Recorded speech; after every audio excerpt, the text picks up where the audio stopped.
what I didn't know that I learned about that it's so funny. I mean, I've seen the movie so many times. It never hit me. And I learned this 3 years ago, just before COVID. It was the first film of its kind which was actually filmed inside the vehicle or outside the vehicle while the vehicle was moving. Normally in those days it would be like the screen in the background. Yeah. And I think that's, when I found that out, I was like, that's aside from many other factors, that's what makes it so profound. I mean, imagine if there was a screen running in the background, you wouldn't be involved.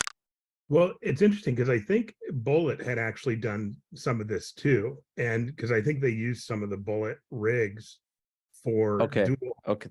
That's But not what I it's read in Empire magazine, but hey, I don't know. but you're right. And at one point in time, the studio, I think, said, well, we'll just do this on a soundstage. We'll do it in with process.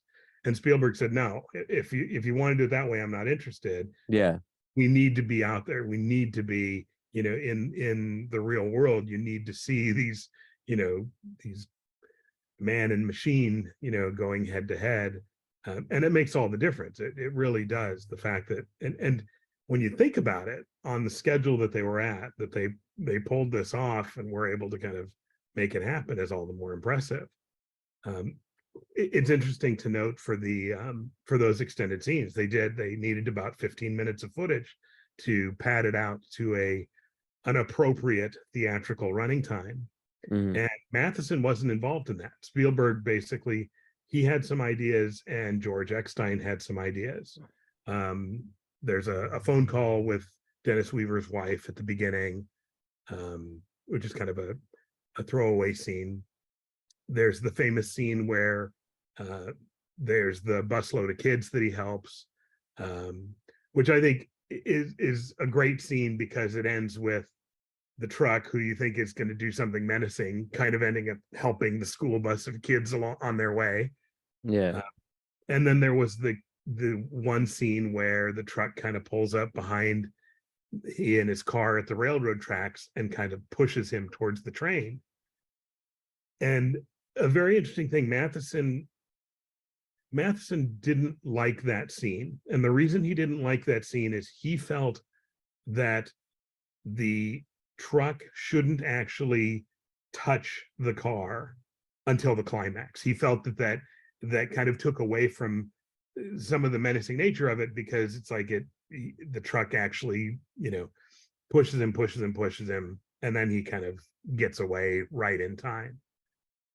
What's particularly fascinating about that is that in the first draft of the teleplay that Matheson wrote, there's the scene where Dennis Weaver is kind of pulled off the side of the road by the train tracks, and he kind of falls asleep. Well, he had written a scene that basically had a dream sequence where he has a nightmare of the truck actually hitting him and the car exploding. Mm. And he cut that very early on. And I thought, well, that's kind of interesting that kind of worked its way back in a little bit later. Yeah. And I know Dennis Weaver also had commented that what he didn't like about that scene as it played in the film was that he felt like he would have gotten out of the car. You wouldn't just sit in the car as someone's pushing you into a train that's going by. And I guess he had mentioned that to Spielberg, and Steven said, "Oh, you're right. Maybe I should cut that out." But it never happened. Yeah. But it is interesting. It doesn't, none of those scenes feel tacked on when you're watching the theatrical version. I have to admit, in today's world of home media, I'm kind of disappointed that they haven't released both versions, the original television version as well as the theatrical version, because we have the means of doing that these days, and the cost isn't great to make those available. And Yeah. I think it's neat for the fans, the people that are really into it, to be able to kind of go back and compare and see how things play out a little bit differently. I know they're planning something in September. It's called 4K Ultra HD and Blu-ray, and it's like a collector's edition. I mean, it has a whole bunch of memorabilia that comes with it. I don't know about the ending and all that. I mean, the extended version versus shorter version, Yeah, I but know that that's coming out, but I hadn't heard if they're planning on doing yeah, both. I I I I doubt it. I highly doubt it because otherwise they would sort of advertise it. But Yeah. going back to your comment about the train sequence, anytime I think about Duel, like immediately three things come to my mind, like three scenes or shots, which whatever you want to consider them. The train part where his face is screaming and the camera is really close and that really pulls you in. Oh yeah. And the telephone booth where you can see Spielberg's reflection a little bit. I don't know Yeah. if you and obviously the finale.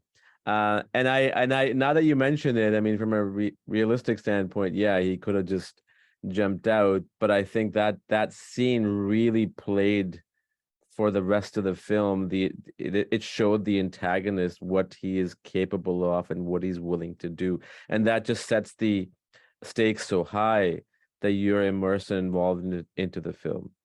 Yeah, and definitely watching the film during that scene, it's very easy. You know, people always in retrospect say, "Well, this is what I would do in that scenario." It's like, well, you're in that Yeah, scenario. You're no, probably not thinking clearly, and everything leading up to him getting to that point, you know, he was pretty frazzled. So it's not ridiculous to think that a character wouldn't be thinking clearly about, you know, what do I need to do? You'd be frantic thinking, I'm being pushed into a train. I hope you enjoyed this episode. Thank you so much for watching and listening. Don't forget to subscribe, like, share, and comment, and do come back for another episode. Until then, have a great day.